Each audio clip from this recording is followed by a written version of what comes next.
kapal ng putik oh. Kabilaan pala ito oh. Hanggang hitaan putik kapal. Ano yan? Galing sa dagat?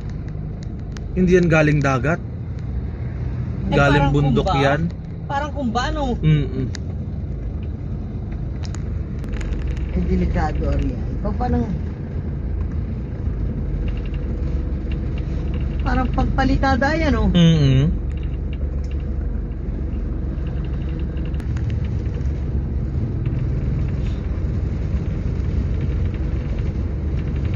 Dapat loader. Ay, ina. Linis yun. Natanggal na yon. Nalinis. Mari oh. Hindi pa tapos. Doon pang kabaong suklato yan ano? Yeah, oh. Kapal ng putik oh.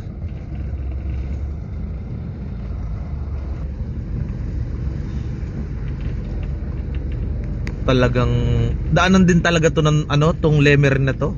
Kasi ang tubig ay wala nang ibang madadaanan eh. Pagsakan talaga ito. No? Oo. Bumaba ay. Oo. Ay, siguro pero hindi naman oh. Malinis ay. Pero hindi ko salsan ay bago ano.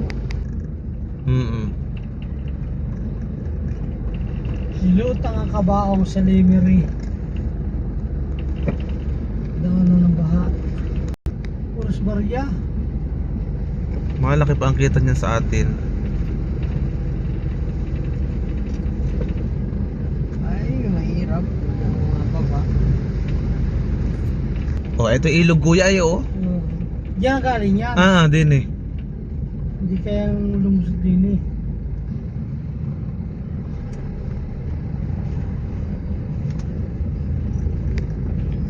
Laki din talaga pala na damage dito sa Lemery.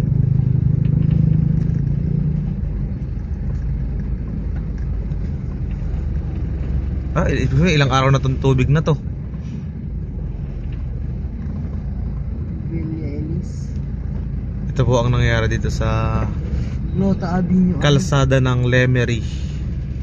Tama yan, Glota Avenue. Hanggang ngayon ang kapal pa rin ng putik sa kalsada. Klaseng walang kuryente dito, bakit may generator?